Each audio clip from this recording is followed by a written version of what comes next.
लोग कहते हैं कि बाइबल मुकद्दस तब्दील हो गई है। मैं ये तो नहीं जानती, लेकिन इतना जानती हूँ कि बाइबल मुकद्दस ने मेरी जिंदगी तब्दील कर दी है।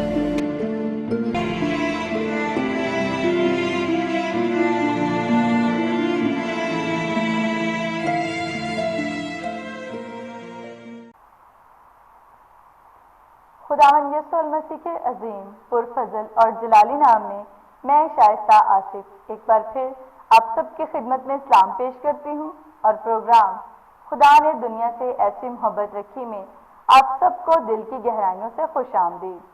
नाजरीन, रोमियो के नाम पौलुस रसूल के खत में पौलुस रसूल यूं फरमाते हैं, क्योंकि मैं इंजील से शर्माता नहीं, इसलिए कि वो हर ईमान लाने वाले के वास्ते पहले यहूदी फिर यूनानी के वास्ते नजात के लिए खुदा की कुदरत है, इस वास्ते कि उसमें खुदा की रास्तबाजी ईमान से और ईमान के लिए जाहिर होती है। जैसे लिखा है कि रास्तबाज ईमान से जीता रहेगा। नाजरीन, इंजील वो खुशखबरी है जो खुदावंद यीशु पर ईमान लाने के वसीला से अब्दी जिंदगी और निजात का पैगाम देती है। अभी वक्त है खुदावंद की हम्द व सना और प्रस्तिश का, तो आइए डॉक्टर रूप जॉर्डन की खूबसूरत आवाज में ये खूबसूरत गीत सुनें।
नाचते झूमते सब हमद करो, गाते और बजाते हमद करो, हमद करो, हमद करो, हमद करो, हमद करो। है खुदावन के बंदो हमद करो, सुबह वो शाम उसकी हमद करो। जी नाज़रीन, अभी आप डॉक्टर रूप जॉर्डन की खूबसूरत आवाज़ में खुदावन की प्रस्तिश में ये खूबसूरत गीत सुन रहे थे। मेरा ईमान है कि इस गीत के वसीला से आपने बरकत पाई है। अभी वक्त है ड्रामा देखने का, तो आइए ये नसीहत आमोज ड्रामा देखें। ਇਹ ਕਹਾਣੀ ਏ ਇੱਕ ਰਹਿਮਦਿਲ ਬਾਪ ਤੇ ਉਹਦੇ ਦੋ ਪੁੱਤਰਾਂ ਦੀ। ਖੁਦਾ ਨੇ ਇਹਨੂੰ ਬੜੀ ਬਰਕਤ ਦਿੱਤੀ ਸੀ, ਮਾਲ ਮਵੈਸ਼ੀ ਤੇ ਦੌਲਤ ਦੀ ਬੜੀ ਰੇਲ ਪੇਲ ਸੀ।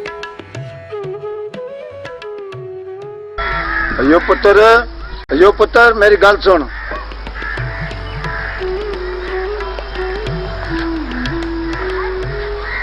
हाँ जी अब्बा जी। ਜ਼ਮੀਨਾਂ ਤੇ ਜਾ ਕੇ ਵੇਖ ਜ਼ਮੀਨ ਤਿਆਰ ਹੋ ਗਈ ਏ ਤੇ ਨਾਲੇ ਜ਼ਮੀਨ ਨੂੰ ਪਾਣੀ ਲਾਉਣਾ ਤੇ ਨਾਲੇ ਸ਼ਹਿਰ ਜਾਣਾ, ਪੁਰਾਣੇ ਪੈਸੇ ਖਾਦ ਵਾਲੇ ਨੂੰ ਦੇ ਕੇ ਤੇ ਨਵੀਂ ਖਾਦ ਤੇ ਬੀ ਲੈ ਕੇ ਆਉਣਾ। अच्छा अब्बा जी, मैं हुणे ही जाना वा। ਇਵੇਂ ਵੱਡਾ ਪੁੱਤਰ ਅਯੂਬ, ਜਿਹੜਾ ਬਾਪ ਦਾ ਬੜਾ ਸੁਨੰਬਰਦਾਰ ਤੇ ਕਾਮਾ ਪੁੱਤਰ।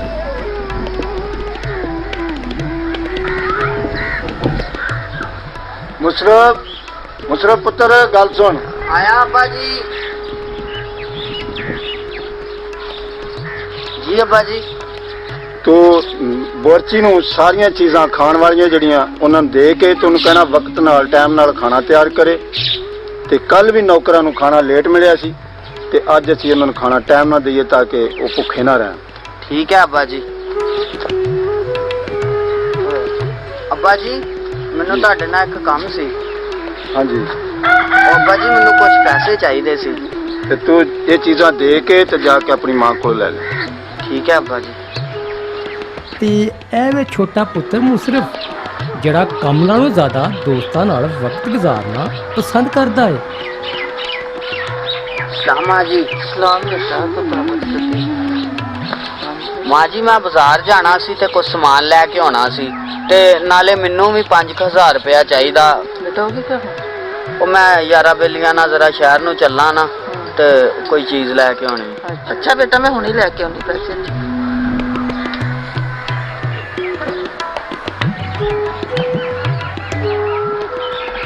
आला मेरा बेटा, ते ध्यान ना मेरा बेटा जाए, ठीक है? अच्छा अम्मा जी।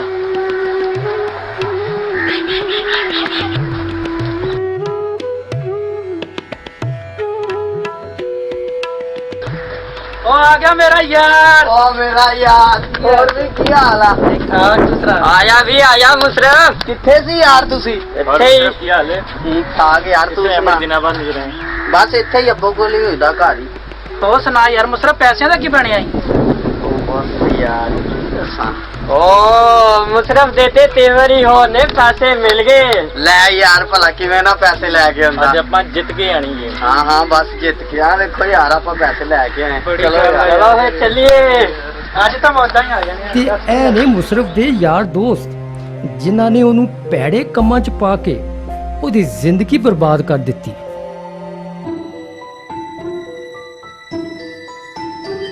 ਉਹ ਅਕਸਰ ਘਰੋਂ ਪੈਸੇ ਲੈ ਕੇ ਤੇ ਇਹੋ ਜਿਹੀਆਂ ਜਗ੍ਹਾ ਤੇ ਆ ਕੇ ਆਪਣੇ ਬਾਪ ਦਾ ਪੈਸਾ ਇਯਾਸ਼ੀ ਵਾਲੇ ਕੰਮਾਂ 'ਚ ਬਰਬਾਦ ਕਰ ਦਿੰਦਾ ਸੀ।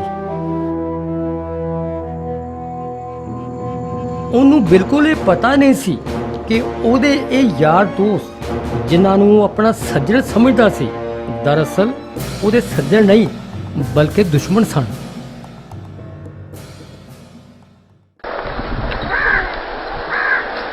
ਸਲਾਮ ਅੱਬਾ ਜੀ। ਸਲਾਮ ਜੀ। ਅੱਬਾ ਜੀ ਤੁਹਾਡੇ ਨਾਲ ਇੱਕ ਗੱਲ ਕਰਨੀ ਸੀ। ਕੀ ਗੱਲ ਕਰਨੀ ਸੀ? ਅੱਬਾ ਜੀ ਮੈਨੂੰ ਪੈਸੇ ਚਾਹੀਦੇ ਸੀ। ਆ ਬੈਜ ਪੈਸੇ ਕੀ ਕਰਨੇ ਸੀ? ਤੁਸੀਂ ਕੱਲ ਤੋਂ ਲੈ ਕੇ ਗਏ। ਅੱਬਾ ਜੀ ਉਹ ਜਿਹੜੇ ਕੱਲ ਲੈ ਕੇ ਗਿਆ ਸੀ ਉਹ ਤੇ ਖਰਚ ਹੋ ਗਏ। ਅੱਛਾ, ਪੈਸੇ ਨੂੰ ਪੈਸਾ ਸਮਝ ਕੇ ਖਰਚ ਕਰੀਦਾ ਪੁੱਤਰ। ਇਹ ਜਿੰਨਾ ਕੁਝ ਹੈ ਸਾਰਾ ਤੁਹਾਡਾ ਹੀ ਹੈ। ठीक है ना, थोड़े दिन गुजर लैन दे ते फिर पैसे दे। ठीक है।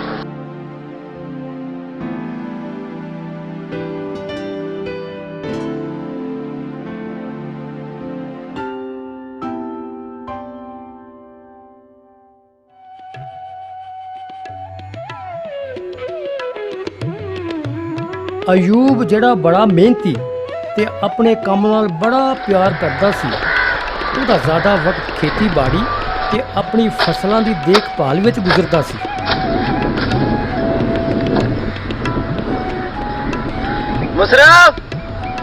मुशरफ यार आके मेरे थोड़ा काम करा दे। ओ यार मेरे को नहीं होता, आप भी कर ला तू वीरे।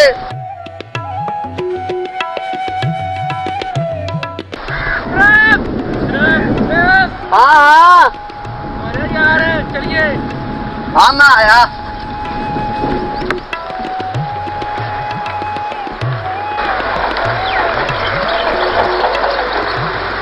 और भी अयूब भाई अचार। तो मैं ठीक हाँ, ਤੁਹਾਡਾ ਕੀ ਹਾਲ ਹੈ? हाँ जी ठीक ठाक सर जी। तो ਅੱਜ ਟੀਮਾਂ ਕਿੱਥੇ ਚੱਲੀਆਂ ਨੇ? बस इतने जरा फिर चले आंदे पे हनी। ਓਏ ਕਦੀ ਕੋਈ ਕੰਮ ਧੰਦਾ ਵੀ ਕਰ ਲਿਆ ਕਰੋ, ਨਾਲੇ ਇਹਨੂੰ ਵੀ ਕੁਝ ਸਮਝਾਇਆ ਕਰੋ। ठीक है सर जी।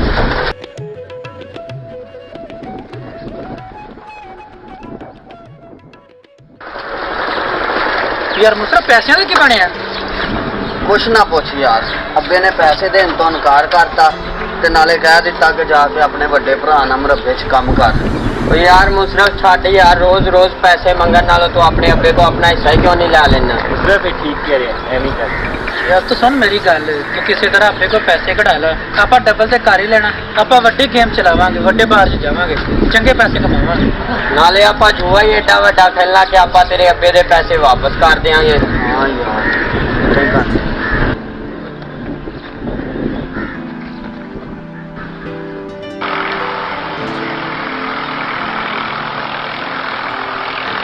ਸਲਾਮ ਅੱਬਾ ਜੀ। ਕੀ ਹਾਲ ਹੈ? ठीक है। ਅੱਬਾ ਜੀ ਮੈਂ ਅੱਜ ਤੁਹਾਡੇ ਨਾਲ ਇੱਕ ਬੜੀ ਜ਼ਰੂਰੀ ਗੱਲ ਕਰਨੀ ਸੀ। ਕਿਹੜੀ ਗੱਲ ਜ਼ਰੂਰੀ ਕਰਨੀ ਸੀ? ਅੱਬਾ ਜੀ ਮੈਂ ਇਹ ਕਹਿਣਾ ਚਾਹ ਰਿਹਾ ਸੀ ਕਿ ਜਿਹੜਾ ਮੇਰਾ ਹਿੱਸਾ ਬਣਦਾ ਤੁਸੀਂ ਮੈਨੂੰ ਦੇ ਦਿਓ। ਤੇ ਤੂੰ ਹਿੱਸਾ ਲੈ ਕੇ ਕਿੱਥੇ ਜਾਣਾ? ਇਹ ਜੋ ਕੁਛ ਹੈ ਤੁਹਾਡਾ ਹੀ ਹੈ ਤੇ ਇੰਨੀ ਮਿਹਨਤ ਨਾਲ ਮੈਂ ਕਮਾ ਕੇ ਤੁਹਾਡੇ ਲਈ ਸਭ ਕੁਝ ਜਮ੍ਹਾਂ ਕੀਤਾ ਹੈ। ਨਹੀਂ ਅੱਬਾ ਜੀ, ਆ ਮੇਰੇ ਕੋ ਨਹੀਂ ਆ ਵਾਈਆਂ ਮੁਈਆਂ ਦਾ ਕੰਮ ਹੁੰਦਾ, ਮੈਂ ਆਪਣਾ ਬਸ ਕਾਰੋਬਾਰ ਸ਼ੁਰੂ ਕਰਨਾ ਚਾਹੁੰਦਾ, ਇਸ ਲਈ ਤੁਸੀਂ ਮੇਰਾ ਹਿੱਸਾ ਮੈਨੂੰ ਦੇ ਦਿਓ। ਨਾ ਮੇਰਾ ਪੁੱਤਰ, ਨਾ ਇਹ ਗੱਲ ਠੀਕ ਨਹੀਂ ਜਿਹੜੀ ਤੂੰ ਕਰ ਰਿਹਾ, ਬਲਕਿ ਤੂੰ ਜਿਹੜਾ ਕੰਮ ਕਰਨਾ ਚਾਹੁੰਦਾ ਮੈਨੂੰ ਦੱਸ, ਮੈਂ ਤੈਨੂੰ ਖੁਦ ਕਰਵਾ ਦੇਣਾ। ਨਹੀਂ ਅੱਬਾ ਜੀ, ਤੁਸੀਂ ਬਸ ਮੇਰਾ ਜੋ ਹਿੱਸਾ ਬਣਦਾ ਮੈਨੂੰ ਦੇ ਦਿਓ ਤੇ ਮੈਂ ਉਹਦੇ ਨਾਲ ਜੋ ਮਰਜ਼ੀ ਆਪਣਾ ਕੰਮ ਕਰਾਂ। ਬਾਪ ਜਿਹੜਾ ਬੜਾ ਰਹਿਮਦਿਲ ਤੇ ਆਪਣੀ ਔਲਾਦ ਨਾਲ ਬੜਾ ਪਿਆਰ ਕਰਦਾ ਸੀ, ਉਹ ਨਹੀਂ ਸੀ ਚਾਹੁੰਦਾ ਕਿ ਉਹਦਾ ਪੁੱਤਰ ਨਾਰਾਜ਼ ਹੋ ਜਾਵੇ। ਉਹਨੇ ਮੁਸ਼ਰਫ ਦੀ ਮਾਂ ਨਾਲ ਮਸ਼ਵਰਾ ਕਰਕੇ ਇਹ ਫੈਸਲਾ ਕੀਤਾ ਕਿ ਉਹਨੂੰ ਉਹਦਾ ਹਿੱਸਾ ਦੇ ਦਿੱਤਾ ਜਾਵੇ ਤਾਂ ਕਿ ਜੋ ਕਾਰੋਬਾਰ ਉਹ ਕਰਨਾ ਚਾਹੁੰਦਾ ਹੈ ਉਹਦੇ ਨਾਲ ਕਰ ਲਵੇ। ਪਰ ਉਹਨੂੰ ਕੀ ਪਤਾ ਸੀ, ਮੁਸ਼ਰਫ ਨੇ ਆਪਣੇ ਦੋਸਤਾਂ ਦੀਆਂ ਗੱਲਾਂ ਵਿੱਚ ਲੱਗ ਕੇ ਆਪਣੀ ਜਾਇਦਾਦ ਦਾ ਹਿੱਸਾ ਲੈ ਲਿਆ।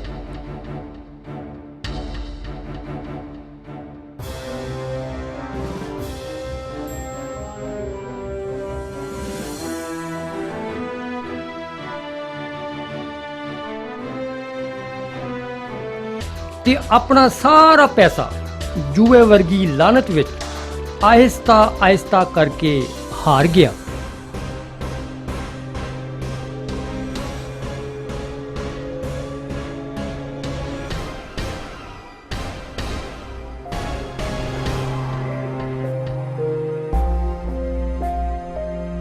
ਉਹਦੇ ਯਾਰ ਜਿਨ੍ਹਾਂ ਨੂੰ ਉਹ ਬੜਾ ਸੱਜਣ ਸਮਝਦਾ ਸੀ, ਉਹ ਵੀ ਉਹਦੀ ਤੰਗ ਹਾਲੀ ਤੇ ਬਰਬਾਦੀ ਵੇਖ ਕੇ ਉਹਨੂੰ ਕੱਲਾ ਛੱਡ ਕੇ ਨੱਸ ਗਏ।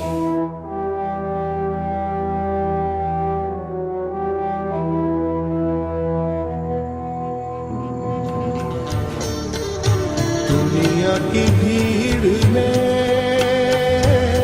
क्यों खो रहा, मिलेगा कुछ भी न फल जो बो रहा। तू आजा घर लौट आ,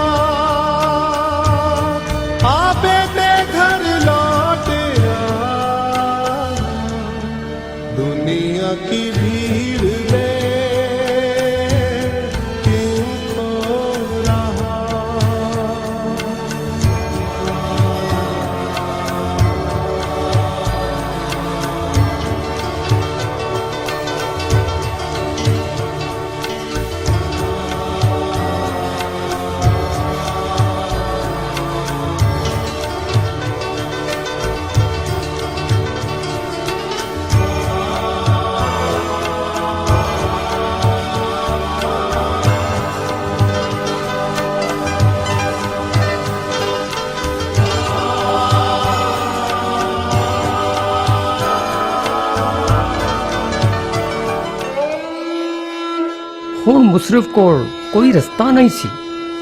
ਹੁਣ ਉਹਦੀ ਜ਼ਿੰਦਗੀ ਸੜਕਾਂ ਤੇ ਧੱਕੇ ਖਾਣ ਜੋਗੀ ਰਹਿ ਗਈ। ਹੁਣ ਨਾ ਉਹਦੇ ਕੋਲ ਕੋਈ ਪੈਸਾ ਸੀ ਤੇ ਨਾ ਕੋਈ ਯਾਰ ਬੇਲੀ ਜਿਹੜਾ ਉਹਦੀ ਕੋਈ ਮਦਦ ਕਰਦਾ। ਮੁਸਰਫ ਨੂੰ ਹੁਣ ਘਰ ਵਾਲਾ ਸੁੱਖ ਤੇ ਯਾਦ ਆਂਦਾ ਸੀ, ਪਰ ਵਾਪਸੀ ਵਾਲਾ ਰਾਹ ਨਜ਼ਰ ਨਹੀਂ ਆਂਦਾ ਸੀ। ਮੇਰੇ ਪਿਓ ਦੇ ਘਰ ਵਿੱਚ ਤੇ ਨੌਕਰ ਵੀ ਪੇਟ ਭਰ ਕੇ ਖਾਣਾ ਖਾਂਦੇ ਨੇ ਤੇ ਮੈਂ ਇੱਥੇ ਭੁੱਖਾ ਮਰ ਰਿਹਾ। ਮੈਂ ਆਪਣੇ ਪਿਓ ਦੇ ਕੋਲ ਜਾਵਾਂਗਾ ਤੇ ਉਹਨੂੰ ਕਹਾਂਗਾ, ਅੱਬਾ ਜੀ ਮੈਂ ਹੁਣ ਤੁਹਾਡਾ ਪੁੱਤਰ ਕਹਿਲਾਉਣ ਦੇ ਵੀ ਲਾਇਕ ਨਹੀਂ, ਮੈਨੂੰ ਆਪਣੇ ਨੌਕਰਾਂ 'ਚ ਰੱਖ ਲਓ। ਮੈਂ ਨੌਕਰਾਂ ਤਰ੍ਹਾਂ ਸਾਰੀ ਜ਼ਿੰਦਗੀ ਤੁਹਾਡੀ ਖਿਦਮਤ ਕਰਾਂਗਾ। ਮੈਨੂੰ ਯਕੀਨ ਹੈ ਕਿ ਉਹ ਜ਼ਰੂਰ ਮੰਨ ਜਾਣਗੇ। ਬੋਰਚੀ ਨੂੰ ਸਾਰੀਆਂ ਚੀਜ਼ਾਂ ਖਾਣ ਵਾਲੀਆਂ ਜਿਹੜੀਆਂ ਉਹਨਾਂ ਨੂੰ ਦੇ ਕੇ ਤੇ ਉਹਨੂੰ ਕਹਿਣਾ ਵਕਤ ਨਾਲ ਟਾਈਮ ਨਾਲ ਖਾਣਾ ਤਿਆਰ ਕਰੇ। ਤੇ ਕੱਲ ਵੀ ਨੌਕਰਾਂ ਨੂੰ ਖਾਣਾ ਲੇਟ ਮਿਲਿਆ ਸੀ ਤੇ ਅੱਜ ਅਸੀਂ ਉਹਨਾਂ ਨੂੰ ਖਾਣਾ ਟਾਈਮ ਨਾਲ ਦਈਏ ਤਾਂ ਕਿ ਉਹ ਭੁੱਖੇ ਨਾ ਰਹਿਣ। ਠੀਕ ਹੈ ਅੱਬਾ ਜੀ।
ਅੱਬਾ ਜੀ ਮੈਨੂੰ ਮਾਫ ਕਰ ਦਿਓ, ਮੈਂ ਤੁਹਾਡਾ ਗੁਨਾਹਗਾਰ ਹਾਂ। ਹੁਣ ਇਸ ਲਾਇਕ ਤੇ ਨਹੀਂ ਕਿ ਤੁਹਾਡਾ ਬੇਟਾ ਕਹਿਲਾ ਸਕਾਂ। ਤੁਸੀਂ ਮੈਨੂੰ ਆਪਣੇ ਨੌਕਰਾਂ 'ਚ ਰੱਖ ਲਓ। ਨਹੀਂ ਮੇਰਾ ਪੁੱਤਰ ਨਹੀਂ, ਮੇਰਾ ਬੇਟਾ ਮਰ ਗਿਆ ਸੀ, ਹੁਣ ਜ਼ਿੰਦਾ ਹੋਇਆ ਤੇ ਜਿਹੜਾ ਖੋ ਗਿਆ ਸੀ ਉਹ ਮਿਲ ਗਿਆ। ਅਸ਼ਰਫ, ਪਲਿਆ ਹੋਇਆ ਬਛੜਾ ਜ਼ਬਾ ਕਰੋ ਤਾਂ ਕਿ ਅਸੀਂ ਬਹੁਤ ਸਾਰੀ ਜ਼ਿਆਫਤ ਕਰ ਸਕੀਏ ਤੇ ਨਾਲੇ ਇਹਦੇ ਲਈ ਚੰਗੇ ਚੰਗੇ ਕੱਪੜੇ ਤੇ ਜੁੱਤੀ ਤੇ ਅੰਗੂਠੀ ਲੈ ਕੇ ਆਓ। ਮੁਸ਼ਰਫ ਦੀ ਮਾਂ, ਮੁਸ਼ਰਫ ਆ ਗਿਆ।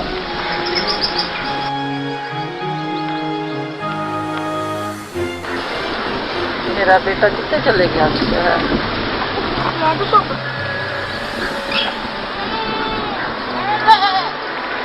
ਅੱਬਾ ਜੀ ਮੈਂ ਸਾਰੀ ਜ਼ਿੰਦਗੀ ਤੁਹਾਡੀ ਕਿੰਨੀ ਖਿਦਮਤ ਕੀਤੀ ਹੈ ਤੇ ਤੁਸੀਂ ਮੇਰੇ ਲਈ ਇੱਕ ਬੱਕਰੀ ਦਾ ਬੱਚਾ ਨਹੀਂ ਛੋਟਾ ਦਿੱਤਾ, ਲੇਕਿਨ ਇਹ ਫਜ਼ੂਲ ਖਰਚ ਜਿਹਨੇ ਆਪਣਾ ਸਾਰਾ ਪੈਸਾ ਐਸ਼ ਦੀ ਇਸ਼ਰਤ ਦੀ ਜ਼ਿੰਦਗੀ 'ਚ ਗੁਜ਼ਾਰ ਦਿੱਤਾ ਹੈ ਤੇ ਤੁਸੀਂ ਉਹਦੇ ਲਈ ਐਡਾ ਵੱਡਾ ਬੱਚੜਾ ਜ਼ਿਬਾ ਕਰਤਾ। ਨਹੀਂ ਮੇਰਾ ਪੁੱਤਰ, ਤੂੰ ਤੇ ਹਮੇਸ਼ਾ ਮੇਰੇ ਕੋਲ ਹੀ ਰਿਹਾ। ਇਹ ਤੇਰਾ ਭਾਈ ਜਿਹੜਾ ਖੋ ਗਿਆ ਸੀ ਉਹ ਮਿਲ ਗਿਆ ਤੇ ਜਿਹੜਾ ਮਰ ਗਿਆ ਸੀ ਹੁਣ ਜ਼ਿੰਦਾ ਹੋਇਆ। ਆਖਰਕਾਰ ਮੁਸਰਫ ਘਰ ਨੂੰ ਲੌਟ ਹੀ ਆਇਆ ਤੇ ਰਹਿਮਦਿਲ ਬਾਪ ਨੇ ਖੁਸ਼ੀ ਨਾਲ ਕਬੂਲ ਕਰਕੇ ਉਹਨੂੰ ਗਲੇ ਨਾਲ ਲਾ ਲਿਆ ਤੇ ਉਹਦੀ ਵਾਪਸੀ ਦੀ ਖੁਸ਼ੀ ਵਿੱਚ ਵੱਡਾ ਜਸ਼ਨ ਮਨਾਇਆ। ਇਸ ਕਹਾਣੀ ਤੋਂ ਅਸੀਂ ਸਿੱਖਦੇ ਹਾਂ ਕਿ ਖੁਦਾ ਬਾਪ ਵੀ ਸਾਨੂੰ ਇੰਜ ਹੀ ਪਿਆਰ ਕਰਦਾ ਹੈ ਤੇ ਸਾਡੀ ਫਿਕਰ ਕਰਦਾ ਹੈ। ਅਸੀਂ ਭਾਵੇਂ ਉਹਦੇ ਕੋਲੋਂ ਜਿੰਨਾ ਮਰਜ਼ੀ ਦੂਰ ਚਲੇ ਜਾਈਏ, ਪਰ ਉਹ ਸਾਡੀ ਵਾਪਸੀ ਦਾ ਇੰਜ ਹੀ ਇੰਤਜ਼ਾਰ ਕਰਦਾ ਹੈ ਕਿਉਂਕਿ ਉਹ ਸਾਡਾ ਰਹਿਮਦਿਲ ਬਾਪਜੂ ਹੋਇਆ।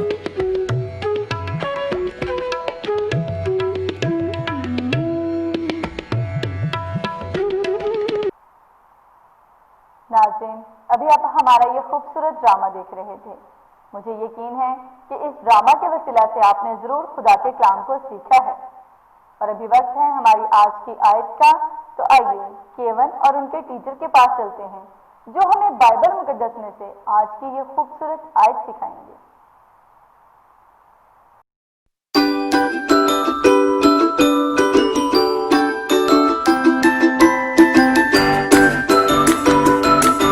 आज की आयत।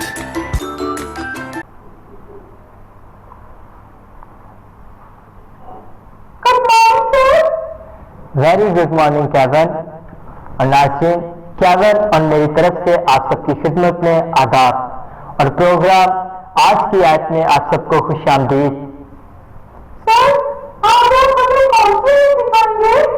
कैवन, आज हम दुआए बानी में से खूबसूरत आयत सीखेंगे।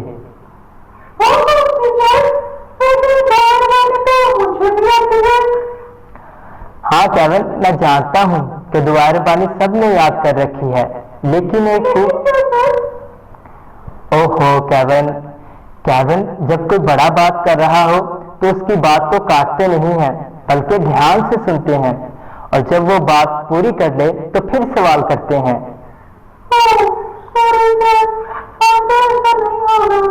शाबाश कैवन।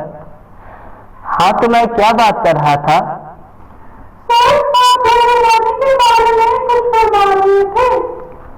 हाँ कैवन, मैं कह रहा था कि दुआए रबानी तो हम सब ने याद कर रखी है, लेकिन एक खूबसूरत आयत जिसको पढ़ते वक्त एक बात जहन में होनी चाहिए।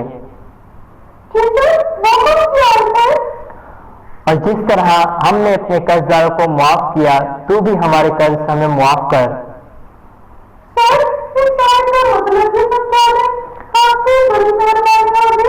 हाँ हाँ कैवन, जरूर।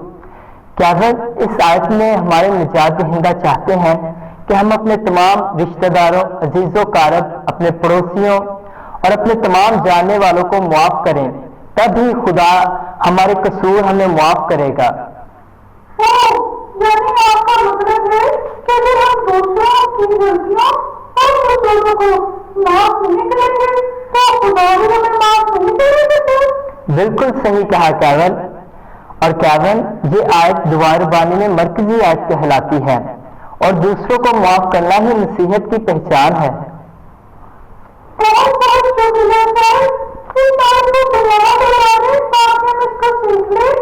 हाँ हाँ जरूर कैवन। मुकद्दस मत्ती रसूल की अंजील 6वां बाब उसकी 12वीं आयत, और जिस तरह हमने अपने कर्जदारों को माफ किया है, तू भी हमारे कर्ज हमें माफ कर। खुदावंद आपको बरकत दे। नाज़रीन, अभी आप खुदा के मुकद्दस कलाम में से आज की ये खूबसूरत आयत सीख रहे थे। मेरी आपसे दरख्वास्त है कि आप खुदा के कलाम को हर रोज पढ़ा करें और इसको जुबानी याद करते चले जाएं, ताकि बुरे वक्त में इब्लीस का मुकाबला कर सकें। और अभी वक्त है कि हम खुदा के कलाम को डॉक्टर मार्टिन लूथर के मुख्तसर कैटेकिज्म में से भी सीखें। तो आइए वकास पतरस के पास चलते हैं, जो हमें कलाम का ये हिस्सा सिखाएंगे। खुदा यीशु मसीह के जिंदार जलाली नाम में वकास पतरस एक बार फिर आपकी खिदमत में हाजिर है और उसी के जलाली नाम में आप सबको सलाम पेश करता है। और नाज़रीन, जैसा कि आप सब जानते हैं कि हम हर हफ्ता इस एपिसोड के वसीला से खुदा के कलाम को डॉक्टर मार्टिन लूथर की मुख्तसर कैटेकिज्म में से सीखते हैं। इसी तरह हमारा आज का मजमून है नेक ईमाल, जिसमें हम आज मज़ीद सीखेंगे एक ईमानदार के नज़दीक नेक ईमाल क्या है। और इसका जवाब है, जो कुछ एक ईमानदार खुदा के कलाम के मुताबिक खुदा की सारी भलाई और उसकी शफकत की शुक्रगुजारी करता है, वो नेक ईमाल कहलाते हैं। तो आए बाइबल मुकद्दस में से हवाला जात का मुतालिया करते हैं और इस हकीकत को जानते हैं। गलतियों 2 बाब 20वीं आयत। और मैं जो अब जिस्म में जिंदगी गुजारता हूँ तो खुदा के बेटे पर ईमान लाने से गुजारता हूँ। ज़बूर 119 105वीं आयत। तेरा कलाम मेरे कदमों के लिए चिराग और मेरी राह के लिए रोशनी है। कुलुसियों 3 बाब 17 आयत। और कलाम या काम जो कुछ करते हो वो सब खुदावंद यीशु के नाम से करो और उसी के वसीला से खुदा बाप का शुक्र बजा लाओ। जी नाज़रीन, अभी हम खुदा के कलाम को सीख रहे थे कि जो कुछ एक ईमानदार खुदा के कलाम के मुताबिक खुदा की सारी भलाई और शफकत की शुक्रगुजारी करता है, वो नेक ईमाल कहलाते हैं। और अभी हम मजीद खुदा के कलाम को सीखेंगे। जब कोई ईमानदार अच्छे काम करता है तो खुदा उनको नेक ईमाल क्यों कहता है, और इसका जवाब है, खुदा अपने बड़े रहम और मोहब्बत के वसीला से जो गुनाहगार इंसान से करता है तो ईमानदार के अच्छे कामों को नेक ईमाल तस्वर करता है। तो आए बाइबल मुकद्दस में से इस बात को सीखते हैं। यसाया 64 बाब 6 आयत। हम तो सब के सब ऐसे हैं जैसे नापाक चीज़, और हमारी तमाम रास्तबाजी नापाक लबास की मानिंद है। रोमियो 9 बाब 16 आयत। और ये ना इरादा करने वाले पर मुनस्सर है, ना दौड़ धूप करने वाले पर, बल्कि रहम करने वाले खुदा पर। ज़बूर 147 11वीं आयत। खुदावंद उनसे खुश है जो उससे डरते हैं और उनसे जो उसकी शफकत के उम्मीदवार हैं। अभी हम खुदा के कलाम में से सीख रहे थे कि खुदा अपने बड़े रहम और मोहब्बत के वसीला से जो गुनाहगार इंसान से करता है, ईमानदार के अच्छे कामों को नेक इमाल तस्वर करता है। और अभी हम सीखेंगे खुदा मुझसे कितनी बार नेक इमाल करने को कहता है, और इसका जवाब है खुदा ये नहीं चाहता कि मैं अपने नेक इमाल का हिसाब रखूं, बल्कि चाहता है कि मैं ऐसे मौके की तलाश में रहूं जब मैं ऐसा कर सकूं। तो आए इस बात को बाइबल मुकद्दस में से जानते हैं। दूसरा कुरिन्थियों 9 बाब 8वीं आयत। और खुदा तुम पर हर तरह का फजल कसरत से कर सकता है, ताकि तुमको हमेशा हर चीज़ काफ़ी तौर पर मिला करे, और हर नेक काम के लिए तुम्हारे पास बहुत कुछ मौजूद रहा करे। तीतुस 3 बाब 8वीं आयत। और मैं चाहता हूँ कि तू इन बातों का यकीनी तौर पर दावा करे, ताकि जिन्होंने खुदा का यकीन किया है वो अच्छे कामों में लगे रहने का ख्याल रखें। ये बातें भली और आदमियों के वास्ते फ़ायदा मंद हैं। गलतियों 6 बाब 10वीं आयत। बस जहाँ तक मौका मिले सबके साथ नेकी करें, खासकर अहले ईमान के साथ। जी नाजरीन, अभी हमने खुदा के कलाम को पढ़ा, सुना और समझा है, और मेरा ईमान है कि हम सबों ने आज के इस कलाम के वसीला से ढेरों बरकत हासिल की हैं। और अभी विकास पत्रस आपसे इजाजत चाहता है। अगले हफ्ता फिर आपकी खिदमत में हाजिर होंगे। तब तक के लिए इजाजत दें। खुदा हाफिज। खुदावंद आपके साथ हो। नाज़रीन, अभी आप हमारा ये खूबसूरत प्रोग्राम खुदा ने दुनिया से ऐसी मोहब्बत रखी देख रहे थे। मेरा ईमान है कि इस प्रोग्राम के वसीला से आपने बहुत सारी बरकत पाई है। प्रोग्राम को मजीद बेहतर बनाने के लिए आपकी कीमती आराय की हमें बेहद ज़रूरत है। प्रोग्राम की पसंदीदगी, मशवरा जात और दुआया दरख्वास्तों के लिए आप हमें इस पता पर राब्ता कर सकते हैं। हमारा पता है confessional evangelical Lutheran church, 26 Ravi block, Shadman town, Sahiwal. Calls और मैसेजेस के लिए हमारा फ़ोन नंबर है 0304 450 4787। अपना ख्याल रखिएगा। खुदावंद आपको बरकत दे।